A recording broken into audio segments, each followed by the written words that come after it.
do stop for some of these animals, they almost never stop for us. That being said, take a look above your heads. That's an animal spotting guide. It'll give you a pretty good idea of what we might see out there on the reserve today. No guarantees though, because they do have some different migration patterns and different sleeping patterns, but we usually have some pretty good luck. And sometimes we even see some animals that aren't even on that guide, so keep your eyes peeled, let me know what you see. It looks like our warden is giving us that all clear, so as we say in Harambe, Tawende, and that means let's go. So we're beginning our journey here in the Little Aturi Forest. Animals in the forest tend to be really shy and reclusive. They camouflage really well with their surroundings, so keep your eyes and ears open. Let me know if you see anything. All the way up that hill, on the right, the left-hand side of it, is an okapi. Now, okapi have what look like zebra leggings. So many people think they're relatives of the zebra, but that is not true. They're the only known living relative of the giraffe. They have very similar skeletal structures to the giraffe and the same long, prehensile tongue. That tongue is around 18 inches long, and that is long enough for them to lick their own eyeballs. And they do. They're very shy animals, so much so that until about 1901, the Western world considered them to be a mythical creature, kind of like a unicorn.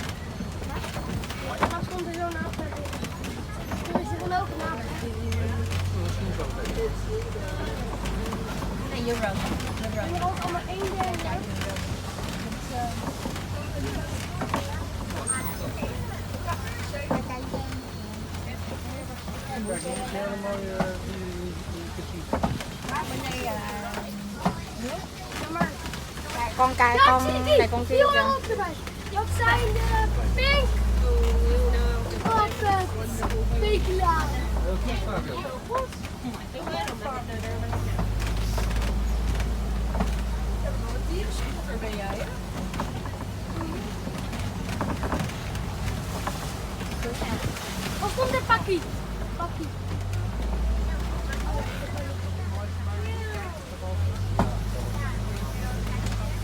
On the left, all the way up this hill here. There's a couple animals that kind of look like deer at the very top here. It's called greater kudu. They get around 5 feet tall, as measured at the shoulder. And you can tell that those are females because males of that species have horns. And those horns can get around 6 feet long. Now we had some pretty good luck here in the forest, so let's head over to the Safi River and hopefully our luck continues over there.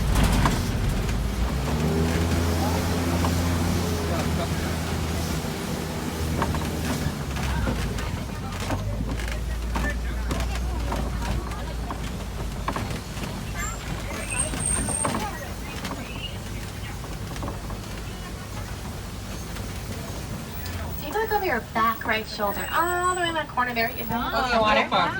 Just remember to remain seated for me, please. Remain seated for me, please, in that third right. Thank you. Hippos will spend their entire day underwater because they can't sweat, so that ensures that their body temperature doesn't get too high. They can hold their breath for about 8 minutes at a time. They still do that when they're sleeping. Their body just naturally rises to the surface whenever they do that, even when they walk for it. And yeah, there's a few more here on the left-hand side as well. At birth, hippos can get around 85 pounds. Con vịt By nữa. their first birthday, that turns into about Con muốn đổi chỗ qua bên 100 pounds. anh Dũng vô trong cho con ngồi bên đó không? Also on the left, these really large birds here on the island, these are pink-backed pelicans. They get that name because their backs turn pink during mating season, and that is their actual backs that change colors, not their feathers. They're very social animals. You can find them in groups of around 500 pairs at one time. A group of pelicans is called a pod, and a group of hippos is called a bloat. Pelicans will cross over really old bridge up ahead. We should be fine, but under that bridge, I think I see some Nile crocodiles, so remember to remain seated. Cá sấu kìa. Ô, cá sấu. Muốn mẹ quay không? Yeah. Nile crocodile is getting to about 20 feet long. That makes them about as long as a giraffe is tall. They're ambush predators, which means they wait for their prey to catch them. So let's get out of here. They can apply about 2,000 pounds of pressure per square inch with their jaws. That being said, they mostly eat fish. They won't turn down a larger meal though. They can take down some small hippos, zebras, wildebeests, And if they catch something large like that, they will gorge themselves. They can eat about half of their own body weight in one meal. Now, when it's a group of hippos is called a bloat, but a group of crocodiles is called a float. Coming up here on the right is this really large tree that kind of looks like its roots are sticking up straight in the air. For that reason, its nickname is the upside down tree, but it's really called the baobab tree. It goes leafless like this for about 9 months out of the year. It helps it conserve water in that really large trunk, and that helps them survive droughts that are common here in Africa.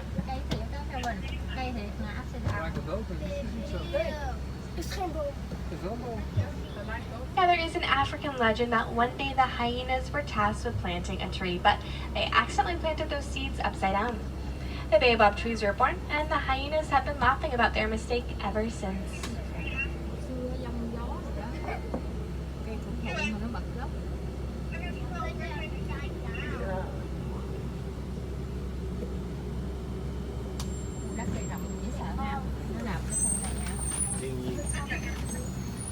Now the trees around here are starting to dissipate, so it looks like we're heading into the savannah.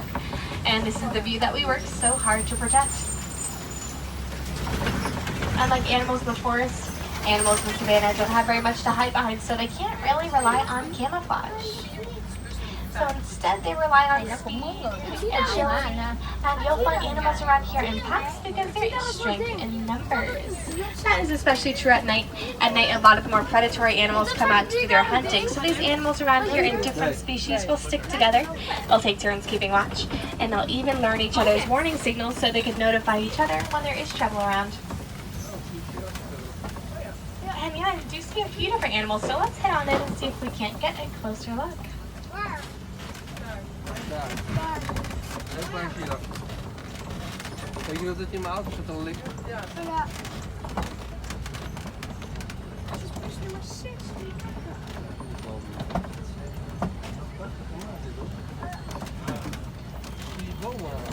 is niet gemaakt, het is een duur gekomen. Yeah, I think I see some movement coming up ahead of us on the left past these bushes here.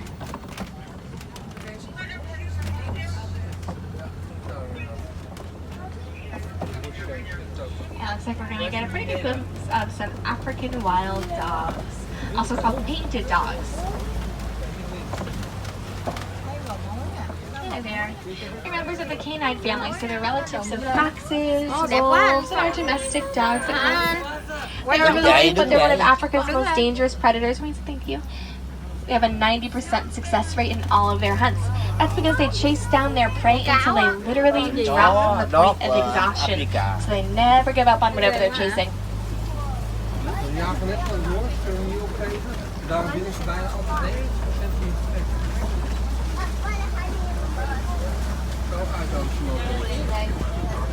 Now coming up ahead of us, we're going to pass by some really large mounds on either side of the truck. Kind of look like they're made out of red clay, but these are termite mounds. So termites will combine saliva, mud, and dung. They build these structures which bakes in the sun, and that makes them about as hard as concrete. So animals in the surrounding area like to use them as scratching posts.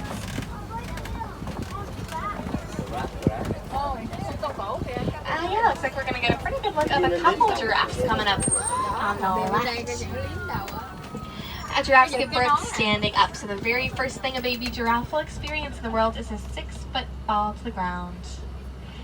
And they are usually around 6 feet tall at birth. That way they can nurse easily with their mothers. Oh yeah. Their tongues are a really dark blackish purple color. That dark color helps prevent their tongue from getting sunburnt because they can eat around 22 hours a day. But as much time as they spend eating, they spend very little time sleeping. Instead, they take a series of micro naps. And all those micro naps add up to sleeping only about 30 minutes a day. And lots of times when they do sleep, they don't even close their eyes. And a group of giraffes is called a tower. It looks like that one giraffe is going to get in the road up ahead of this truck here, so we might be slowly following it for a while. No worries. Nó ăn lá cây á, đầu nó cao nên nó ăn lá cây ở trên cao á. Luister, die is fijn gedaan hebben. Zeker. Hier komt. Ra đường kìa đường. Another couple. More of them might join in there. Weet je, een buffel lijkt ik wel. Nee, dat is de... Kettle. Oliekolf. Ja. Net of je echt in de safari bent gestil. Alright, let's go follow them. Đúng là này giữ trong này nha. Kijk, er zijn 2 hertjes. Oh ja. Dat zijn de... Now also coming up ahead of us, Gezellig. it's going to end up being on the right-hand side after this loop here. A couple different animals. One of them is a really small antelope. They're beige and white with a dark stripe going down the side. So some people call them walking s'mores, but they're really called springbok. They get around 2 feet tall and 85 pounds. They kind of look like babies, but they are fully grown. And springbok are bringing bugs because they can jump higher than this truck and about 13 feet forward. Này, mấy con này nuôi ở Behind the springbok are some really large cattle trong rừng ở sa mạc. with those really big horns. Those are Ankoli or Watusi cattle. You can call them either one of those names, but they get that name Watusi because the Watusi tribe is the first tribe that domesticated them centuries ago.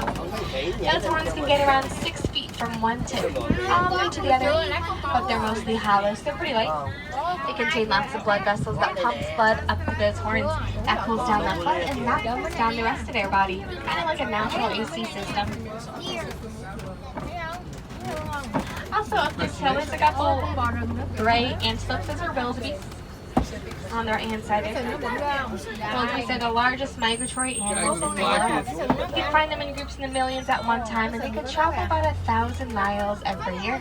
And if you look really closely at their coat, it kind of looks like they have some dark gray stripes on their fur, but those are actually sweat marks. On the left hand side, we're going to get a much closer look at these cattle here. Also looks like there's a couple more giraffes on the left con as bò đó well. thôi. Sát bên. That Eastern African people of Maasai believe that these cattle are a form of wealth, so they'll buy a bunch of them Đó, and trước mà. let them roam free throughout the village because they of course want everyone to know how wealthy they are. But at night they'll keep them in these thorny pens called manadas. That keeps them safe from predators and safe from wandering too far away. Đây bên front đấy. And once again, we're going to get a closer look at these wildebeest here on the right. Đây bên đây. Around 25 years ago, when Disney animators were making that first Lion King movie, they Phía bên studied cái con the kìa. wildebeest really carefully. They have a really particular way of moving. So they animated one using CGI. They were able to multiply that one by hundreds to make a more realistic-looking herd because it's very common to find them in groups of around 1.5 million at a time. And a really large herd of wildebeest like that is called an implausibility. Vừa đó chết với anh sợ. Đi vậy á là mà nó học hỏi hả?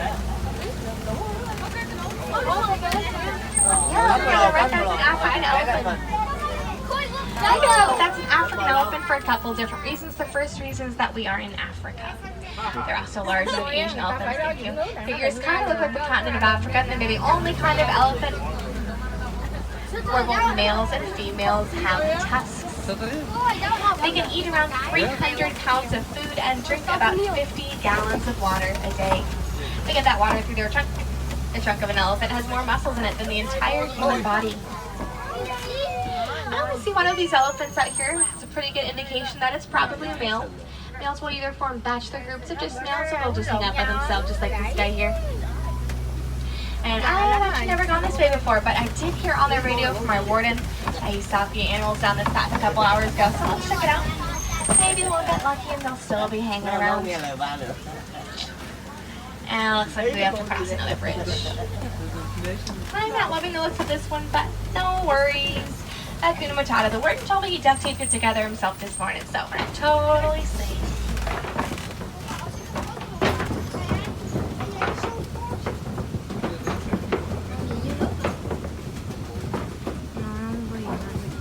Cô chưa muốn nhìn xuống.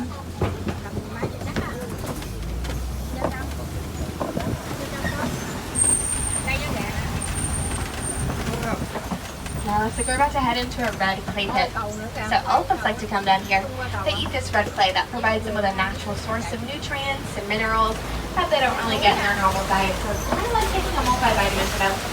And I do see some test marks in the clay here and some footprints on the ground. So it looks like some elephants came through here not too long ago.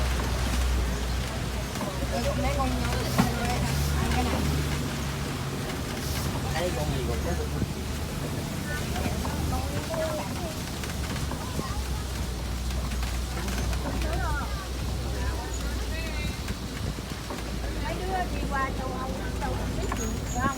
Đi này á hơn là đi châu Phi nữa. Đúng không? Cái này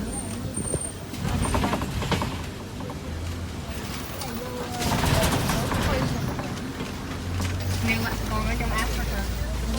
And it also looks like there's a couple more baobab trees around here. There is an African legend that one day the hyenas were tasked with planting a tree, cây nãy quá hả? but they accidentally planted those seeds upside down. The baobab trees were born and the hyenas have been laughing about their mistake ever since. Cây thiệt luôn á. Yeah, con biết. Hồi xưa mà trong đó nó bật gốc ra rồi.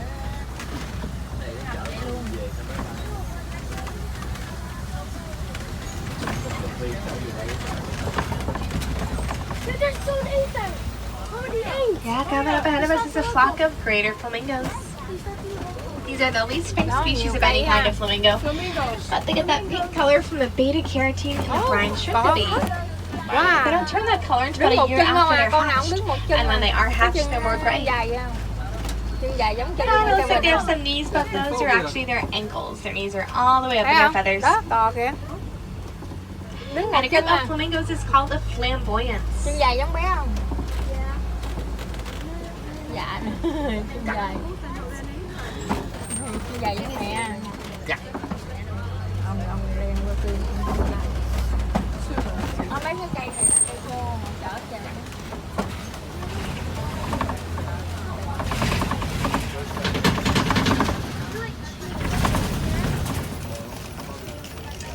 Looks like one of them had some poachers out here, so let's check it out.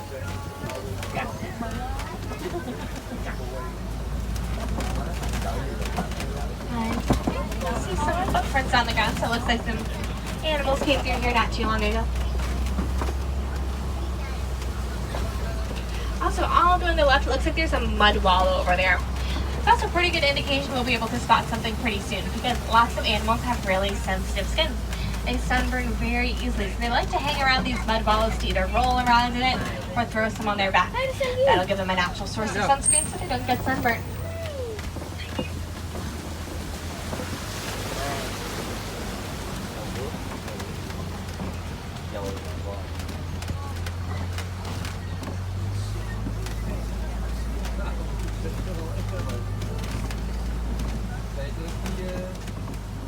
Rồi con còn cái nào được đi chân nữa không?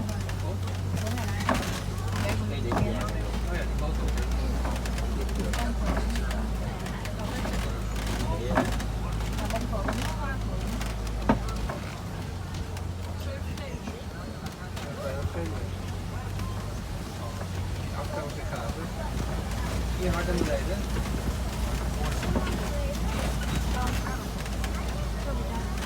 Take a look straight ahead of us, that second tallest rock up there. That's a lion. Right up there. Lions spend around 20 hours of the day at rest. Lions are only really active for about 4 years out of their life. At night, the females go out to do the hunting and the male will stay behind to protect his pride. And that mane on the male lion's head will get up to about 40 pounds all by itself. During the daytime, we can see just about as well as lions can, but at night, their vision is 6 times better than ours is. Ủa nhảy xuống là thật ra sao? Không có. Cái gì? Cái ghê hả? Không có gì ghê hết hả? I'm lying on top of a kopje, that's spelled K-O-P-J-E, and a kopje is this large rock formation. Lions like to hang out around here because it gives them a really great view of the savannah, and some shade in those nooks and crannies of those rocks throughout the day. Also some protection against the rain, because they are cats after all, they don't really like to get wet. Some bonds back over there on the right, but I'll swing around and get another look at them. And these animals on the left that kind of look like donkeys, there's also one on the right as well. called water buck. Now water buck are easily recognizable because their noses look like hearts and their butts look like toilet seats. They drink an unusually large amount of water. They're never found very far from a water source, and they emit this really smelly and oily substance on their coat. That helps waterproof them, and it also helps them recognize each other in the wild because they don't vocalize. And a pretty good look at this female here on the left as well. About 100 years ago, there were around 200,000 lions in the world. About 25 years ago, when that first Lion King movie came out, that number dropped to 40,000. Now there's only about 20,000 left. To put that number in perspective, more people will ride this ride today than there are lions in the world. Take a look on the left. That's a warthog. Warthogs get around 30 miles an hour, so they are pretty speedy. When they go into their burrows, they don't walk straight into them. Instead, they back up into them. That way, their chests are always facing out just in case they have to fight at any moment's notice. They walk with their tail sticking up straight in the air, bouncing along, really similar to the way that Pumbaa walks in the Lion King. And speaking of Pumbaa, many people think that word means warthog. It does not. Pumbaa means foolish one. Now lying down on the right, once again, those are Bantavak, and there's some ostrich eggs on the ground on the right as well. Now Bantavak have a really interesting story. They have a really beautiful coat, and unfortunately because of it, they are nearly poached to the point of extinction because the fashion industry loved them so much. So there was a point of time where there were only about 17 left of them in the wild. One day there was a farmer in Botswana who noticed that rapid decline of that species, so he took a few of them and he made a little enclosure for them. They aren't very athletic animals, so they couldn't jump over the sides of the enclosure. And the poachers thought that they were somebody's private property, so they would not poach those animals. So that farmer in Botswana single-handedly saved the entire species. The ostrich you saw back there, they get around 3 pounds each. If you were to eat one, that would be the same as eating about a dozen chicken eggs. And the shell is so strong that you could stand on one of those eggs and it will not crack. Possible from some generous donations from organizations like the Disney Conservation Fund. And hang on to it because it says to get a little bit bumpy around the glen here.